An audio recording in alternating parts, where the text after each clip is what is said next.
जय हिंद दोस्तों। दोस्तों, 26 जनवरी 75वें गणतंत्रता दिवस के राष्ट्रीय पावन पर्व पर आप सबको हार्दिक बधाई। जब तक पृथ्वी का अस्तित्व रहे, तब तक हमारा भारतीय तिरंगा इसी शान से लहराता रहे, यही हमारी कामना है। हमें अपने संविधान के प्रति सम्मान और सच्ची निष्ठा रखनी चाहिए, क्योंकि हमारा संविधान सभी के अधिकारों का ख्याल रखता है, स्वतंत्रता से जीने का अधिकार देता है। लेकिन कुछ अरबों के ज़हनी गुलाम हैं, जो जिस देश में रहते हैं, जिस देश का खाते हैं, जिस देश पर अपनी सहूलियत के लिए दबाव डालते हैं, उसी देश के संविधान को दोयम दर्जे का समझते हैं। मैं आपसे पूछता हूं बहुत शालीनता के साथ, पहले संविधान या कुरान? पहले आपके लिए क्या है? कुरान। जिनके लिए कुरान पहले, वो तो कौन कहता है इस देश में कि ये संविधान से बंधे हुए हैं? देखिए, ये बड़े ताज्जुब की बात है। कोई वाकई आपकी मजबूरी हो सकती है, एक गेस्ट की एक तमीज होती है, अतिथि बाबा होता है कि ये बोलने के बाद भी कुरान पहले है। आपने इस आदमी को स्टूडियो में बिठा रखा है। अगर मैं इनका होता है तो जूते मार के भगाता यहाँ। अभी जो वीडियो आपने देखी, किसी भी सच्चे भारतीय को ठेस पहुंचाने के लिए काफी है। अब दूसरी वीडियो क्लिप देखिए, जिसमें राष्ट्रीय गान से साफ इनकार किया जा रहा है। अरे यहाँ ऐसा होता है हमारे यहाँ सीधा बंदा बन जाएगा और ये तो तरीका होता है। अरे नहीं क्या करने होगा चार दुकान पे कहां नहीं होगा चलने वाले में नहीं पड़े वो खराब पड़ी है। देखो क्या तरीका हमारे यहाँ नहीं होता। कैसे होता भाई? कैसे होता? नहीं जायज है पढ़ना, हमारे नहीं जायज है पढ़ना, नहीं जायज है पढ़ना। यूपी तक इम्पैक्ट, राष्ट्रगान रोकने और बच्चों को राष्ट्रगान नहीं गाने देने वाले मदरसे की मान्यता खत्म।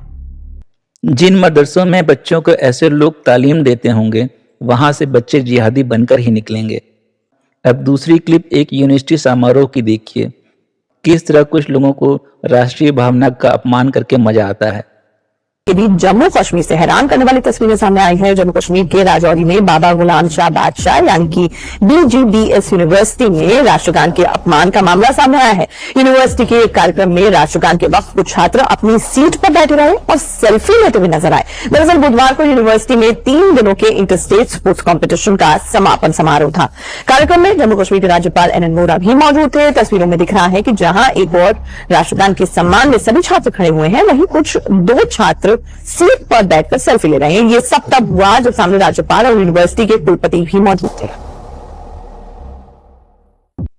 अरबों के ये ज़हनी गुलाम अपने आप को मजहब का सबसे बड़ा ठेकेदार साबित करने के लिए क्या क्या करते हैं, जरा सुन लीजिए। मौलाना का देश विरोधी फरमान, भड़के मुसलमान। लोग इस्लाम से मोहब्बत करते हैं, वो सबसे पहले अपने वतन से मोहब्बत करेंगे, क्योंकि आपका ईमान मुकम्मल ही तब होता है जब आप अपने वतन से मोहब्बत करते हैं। टोपी लगाकर सिर झुकाए बैठे इस मौलाना का नाम है मोहम्मद जहीर रजा। ठिकाना है गुजरात का पोरबंदर और काम है नगीना मस्जिद में नमाज पढ़ाना। लेकिन असली काम है सीधे साधे मुसलमानों को भड़काना। ये हम नहीं बल्कि ऑडियो क्लिप कह रही है, जो इस वक्त सोशल मीडिया पर जमकर वायरल हो रही है। जहां तक झंडा लहराने की बात है तो लहरा सकते हैं। ये एक कौमी निशान है और एक देश की पहचान है, लिहाजा उसको लहराने में कोई हर्ज नहीं है। अलबत्ता सुलूक वगैरह नहीं करना चाहिए।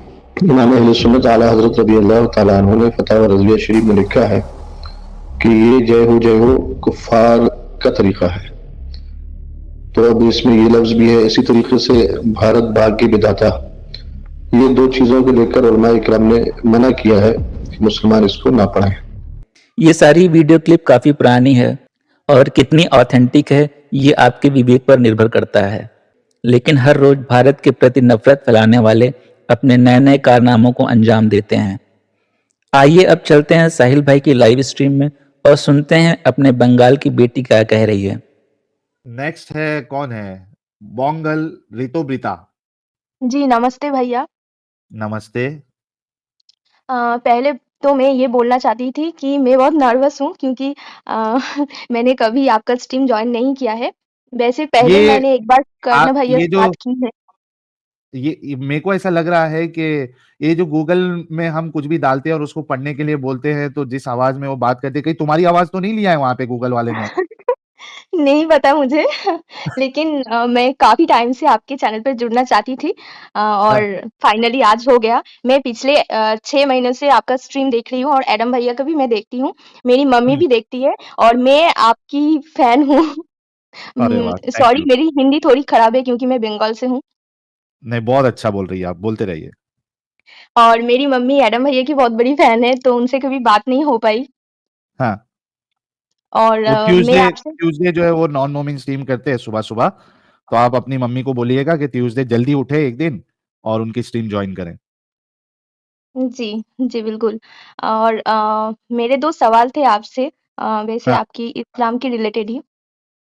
हाँ, एक्चुअली क्या है कि हमारे यहाँ पर ना बहुत ज़्यादा कन्वर्ट हो रही है, लव जिहाद जो वर्ड आ चुका है, वो हुँ, हमारे बंगाल में बहुत ज़्यादा मतलब आजकल चल रही है और यहाँ पर तो मुस्लिम लड़कों को पैसे भी मिलते हैं कहाँ से मिलते हैं मुझे नहीं पता, मिलते हैं हुँ, कि वो हिंदू लड़कियों को कन्वर्ट करके शादी करें। ओके। तो क्या ये आपके वहाँ पर और पूरे इंडिया में चल रहा है या फिर सिर्फ़ ये बंगाल में ही चल रहा है? क्योंकि बंगाल में पॉलिटिकल इश्यू काफ़ी ज़्यादा है क्योंकि हमारे जो सीएम हैं, वो मुस्लिम्स को बहुत ज़्यादा प्यार करते हैं हुँ, और उनको तब उकसाते हैं कि तुम हिंदू लड़कियों की शादी करके उनको कन्वर्ट करो। ओके। तो देखिए, ये अब वहाँ का क्या मामला है मुझे नहीं पता क्योंकि हर किसी को मालूम है कि मैं कोई भी ऐसी वीडियोज़ पे या सिर्फ़ व्हाट्सएप पोस्ट पे मैं तो कोई स्ट्रीम नहीं बनाता, अनलेस एंड अंटिल हमारे पास कुछ डेटा हो। तो वहाँ का डेटा पैसे मिल रहे हैं और कितने परसेंटेज लोग इसमें इन्वॉल्व है, कौन इन्वॉल्व है, जब तक डेटा नहीं होगा मैं उस पे बात नहीं कर सकता हूँ। मेरे ख़्याल से बाकी जगह पे अगर किधर इस तरीके से चल भी रहा था बीच में, तो उस पे धर-पकड़ हुई है और मुझे नहीं लगता कि खुले तौर पे अभी ये हरकतें जो है वो बाकी स्टेट्स में हो रही होंगी कि भाई पैसे दे के किसी को लव जिहाद करने के लिए कहा जा रहा हो। और चूँकि ये सोशल एक्चुअली मीडिया का ज़माना है, वो अगर कोई ऐसा मामला आता भी है, तो फटक से वो हाइलाइट हो जाता है। जी, होता तो है लेकिन हमारे बंगाल का मतलब हालत जैसे पहले कश्मीर था ना, वैसा हुँ। अभी हो रहा है। पूरा बांग्लादेश बना दिया है, अभी पाकिस्तान बनने वाला है, ऐसा आपको बीजेपी को पता होगा। लेके आओ, तुम लोग क्या कर रहे हो? बीजेपी तो वहाँ पे अभी मेरे ख्याल से कुछ 4-5 सीट उनको आई थी ना, मिली थी ना लास्ट टाइम के इलेक्शन में। नहीं पिछले पिछले टाइम तो जब लोकसभा इलेक्शन हुआ था 2019 में तब उनको 64 सीटें मिली थी। लेकिन हाँ, क्या है कि हमारे यहाँ के जो हिंदू है ना, वो हिंदुओं के नाम पे कलंक है। एक्चुअली मैं बोलना चाहती हूँ सेक्युलर है सब। अगर लोक कोई भी है हाँ, लोकसभा नहीं राज्यसभा में सॉरी अपना ये स्टेट इलेक्शन में लोकसभा में हाँ, 16 सीट लोकसभा में 16 मिली थी। हाँ, स्टेट इलेक्शन में जब स्टेट इलेक्शन 2021 को हुआ था तब 64 मिली थी। हुँ, जी, बिल्कुल। तो एक्चुअली क्या है कि हमारे यहाँ के जो हिंदू हैं, वो हिंदुओं के अगेंस्ट होकर वो मुस्लिम्स के साथ ये सब कर रहे हैं। क्या मिलता है उन लोगों को? क्या बेनिफिट क्या है इस तरीके से करने से? सिर्फ़ वो अपना फ़ायदा देखते हैं कि हमें वही कहीं से क्या भी फ़ायदा? थोड़ी-सी पैसे मिल जाए, मतलब पैसों के लिए सब कुछ कर रहे हैं। यही मुझे दिख रहा है क्योंकि हमारे यहाँ पर इतने सारे जितने भी पॉलिटिकल जितने भी नेताएँ हैं, सब तो यही कर रहे हैं। मुस्लिम्स को सपोर्ट कर रहे हैं, फुल ऑफ मुस्लिम्स को सपोर्ट कर रहे हैं, हिंदुओं को कोई भी नहीं हमारे यहाँ पर तो आज ऐसा हो गया कि ये रास्ते पर नेता सुनिए हम मेरी बात। कहीं जय श्री राम बोल दें तो मार देंगे। तो हम बंगाल देखिए में कहीं बोल नहीं सकते। अच्छा ऐसा हो थोड़ा गया सब्र, है सिचुएशन। थोड़ा कूल डाउन, सब्र। मैं कह रहा हूँ कि जो नेता है, उनके लिए तो वो वोट बैंक है, तो वो उनको अपीस कर रहे हैं, वो समझ में आता है। लेकिन जो हिंदूज़ हैं वहाँ के, वो क्यों उनको वोट दे रहे हैं? उनका क्या फ़ायदा है? सेक्युलरिज्म भाई साहब अरे लेकिन सेक्युलरिज्म उनको इतना अभी कंडीशन नहीं देख रहे किस तरीके से बम्बू लगाई भाई जाती है? बंगाल और केरल का जो हाल है दोनों के अंदर में हाईली एजुकेटेड और हाईली सेक्युलर पर्सन्स है हुँ, ये तो कन्या साहिल भाई, बताया था ये हाँ कल, वही है ना? हाँ वही इशू है। कल हमने इसी मैटर पे स्ट्रीम की थी कि बंगाल में बंगाल की सिटिंग चीफ मिनिस्टर ममता दीदी खुलेआम कह रही है कि अल्लाह की कसम खाती हूँ कि आप लोग बीजेपी की मदद नहीं करना, और ये जो काफिर लोग हैं ये डरपोक कौम है, ये डरते हैं और जो डरते हैं वो मरते। एक मिनट मैं शेयर करूँ स्क्रीन? करो। एक मिनट। इस्लामिक कल्ट में देश हित या राष्ट्रीय भावना जैसा कोई कॉन्सेप्ट नहीं है। इस्लामिक कल्ट अक़लियत के नाम पर डराता है और सिर्फ अक़लियत को ध्यान में रखते हुए जन्नत की बात करता है। इस्लामिक कल्ट यारी दोस्ती रिश्ते नातों को अक़लियत के नाम पर कोई तवज्जो नहीं देता। ये लड़ाई में हम लड़ाई करेंगे, लड़ेंगे, हम लड़ेंगे नहीं। जो काफिर है, जो कापुरुष है, वो डरते हैं, वो मरते हैं। जो लड़ते हैं, जो काफिर है, फिर से सुनो साहिल भाई, हाँ, जो काफिर है, जो कापुरुष है, वो डरते हैं, वो मरते हैं, जो लड़ते हैं, वो जिंदा रहते हैं, वो बचते हैं, वो काम करते हैं। वाह दीदी वाह। अच्छा, मजे की बात बताओ आपको साहिल भाई। हाँ ये जिस रैली में बोला जा रहा था, उस रैली का नाम था सद्भावना यात्रा। अरे और वाह। ये सर्वधर्म ये समभाव, सद्भावना। हाँ, और सर्वधर्म समभाव रैली थी ये। हाँ, उसके अंदर उसमें ये एक बोल और रही है। हाँ, और एक वीडियो लेकर आता मैं। उसके अंदर वो कह रही थी कि आप लोगों नहीं, अल्लाह की कसम है कि बीजेपी का साथ नहीं देना है। हाँ वो और अगर सुना था बीजेपी मैंने। का बीजेपी का अगर आप साथ दोगे तो मैं आपको माफ नहीं करूंगी, आपको कोई माफ अल्लाह नहीं माफ करेगा, नहीं करेगा और मैं माफ नहीं करूंगी, मैं दोनों माफ बात नहीं बोली। करूंगी। हाँ, अल्लाह माफ नहीं करेगा वो भी बोला है, लगा वो वीडियो। मैं बोलना चाहती हूँ ये कि जो 20% नॉन मुस्लिम है, जो कि यहाँ पर तो मैक्सिमम हिंदू है, तो वो देते हैं अपने फायदों के लिए, क्योंकि कहीं ना कहीं से वो टीएमसी के साथ जुड़ा हुआ है और अपना कुछ फायदा देखते हैं वो, क्योंकि उनसे उनका घर चलता है, ऐसा समझ लीजिए। और बाकी के जो लोग हैं ना, बाकी जैसे हम जैसे कोई भी पार्टी के साथ जुड़े नहीं है, हम जब वोट डालने जाते हैं तो हमको वोट डालने नहीं दिया जाता। मैं अपनी जिंदगी की बात कर रही हूँ, तो अपनी ये एक रियल इंसिडेंट है। पिछली बार जब स्टेट इलेक्शन हुआ था, तब मैं वोट डालने गई थी अपनी मम्मी के साथ। तो अंदर कुछ टीएमसी के जो गुंडे रहते हैं ना, वो थे, जहाँ पर वो बैलेट बॉक्स होता है ना, जहाँ पर वो बटन वो प्रेस किया जाता, करोगे कोई तो वहां पर हमको जाने ही नहीं दिया गया।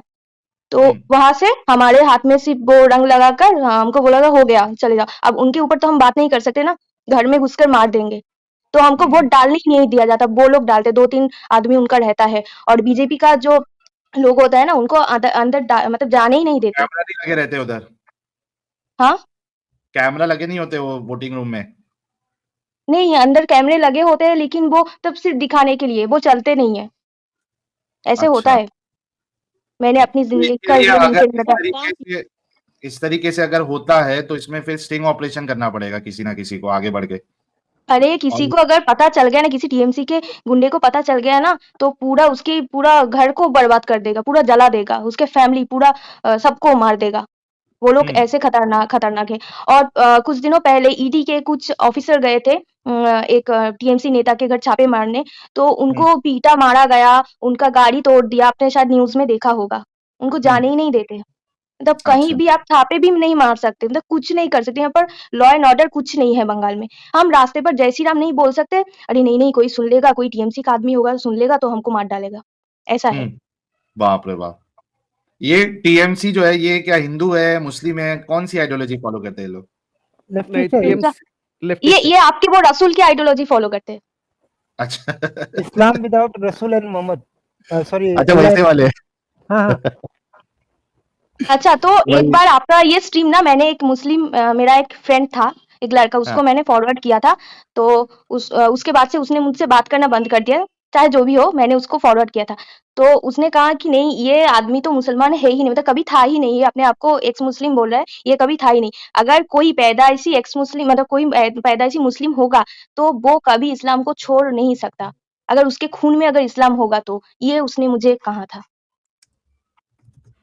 ओके ठीक है, तो चलिए आपकी बात आ गई। मुझे नहीं पता कि ये सारी चीजों का हल क्या है। हो सकता है कि अपना मोटा भाई और हमारे जो मोदी जी है वही कुछ इस मामले में कुछ कर सके, क्योंकि जब आपने कहा कि कुछ कर ही नहीं सकते तो उसमें फिर हम भी क्या कर सकते हैं।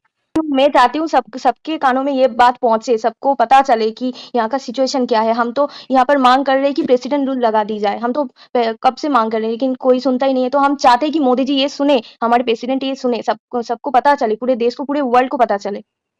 एक बात समझ में नहीं आती है, हम भारतीय एक गलीज सोच के चलते अपने भारत के और कितने टुकड़े होने देंगे? हम कब तक सेकुलरिज्म के रुमाल से अपनी इज्जत को छुपाने की कोशिश करते रहेंगे? सेकुलर होना कोई गलत नहीं है, लेकिन सेकुलर होना अगर हमारी कमजोरी बन जाए तो इससे ज्यादा गलत और कुछ नहीं हो सकता है। अच्छा, जैसे आपने बोला कि आपके दोस्त बोलते हैं कि ये साहिल भाई एक्स मुस्लिम नहीं है, वैसे हमारी मोमिना ने बोल दिया है आप भी बंगाली नहीं है। हो सकता है कि उनको मेरी बातें सुनकर लग रहा है, लेकिन अगर कोई बंगाल में रह रहा है तो उसको पता चलेगा कि यहाँ का सिचुएशन क्या है। तो और सर्टिफिकेट आ गया आपके लिए मतलब। और साहिल भैया से मैं एक बात कहना चाहती हूँ जी। आप वो 72 जो हुए हैं उस पर आप प्लीज एक स्पेशल स्ट्रीम बनाइए या फिर ऑलरेडी ये किया हुआ है, आप मेरे चैनल पे जाके चेक करिए, आपको मिल जाएगी स्ट्रीम। हूर के ऊपर 2 एपिसोड किए हुए हैं। जी भैया, थैंक यू, बहुत अच्छा लगा आपसे बात करके और मैं आपकी बहुत बड़ी फैन हूँ, तो आगे भी मैं कोशिश करूंगी कि आपका चैनल सब जगह पर पहुंचे, थैंक यू। सबको पता एडिटर चले। साहब अगर देख रहे हैं तो ये वाला पार्ट जो है इसको जरूर कट करके जो 5-6 मिनट की वीडियो बनेगी उसको डालना, और जितने लोग वो वीडियो अपलोड होने के बाद जो है वो उसको थोड़ा वायरल करिए, ताकि लोगों को अगर ये सिचुएशन है बंगाल की, जैसे खुद बंगाल में, वेस्ट बंगाल में रहने वाली लेडी आके बता रही है, तो फिर इस पे कुछ ना कुछ एक्शन होना चाहिए। थैंक यू सो मच जी, थैंक यू, बहुत बहुत शुक्रिया। थैंक यू, हाँ बाय। जी, करना भाई, लगाइए क्या कह रही है दीदी, देखते हैं। एक बात याद रखना, हाँ, बीजेपी को मदद मत करो, मदद नहीं करेंगे। बीजेपी का अगर तुम लोग मदद करोगे कोई, ओके, तो अल्लाह का कसम आप लोगों को कोई माफी नहीं करेगा, हम तो अल्लाह का माफी नहीं कसम। करेंगे। फिर तो लगाओ थोड़ा। एक बात याद रखना, बीजेपी को मदद मत करो। अच्छा, बीजेपी का अगर तुम लोग मदद करोगे कोई, तो अल्लाह का कसम आप लोगों को कोई माफी नहीं करेगा, हम तो माफी नहीं करेंगे। अल्लाह का कसम अल्लाह आप का लोग कोई कसम। माफी नहीं करेंगे। हार्ड है यार दीदी, बहुत हार्ड है। इसी वजह से मेरे ख्याल से टिकी हुई है दीदी इतने सालों से उधर। दीदी दीदी बैनर्जी से बानो हो गई है, पता है साहिल भाई? ममता हाँ, बानो है बातों ये। से ऐसा लग रहा है।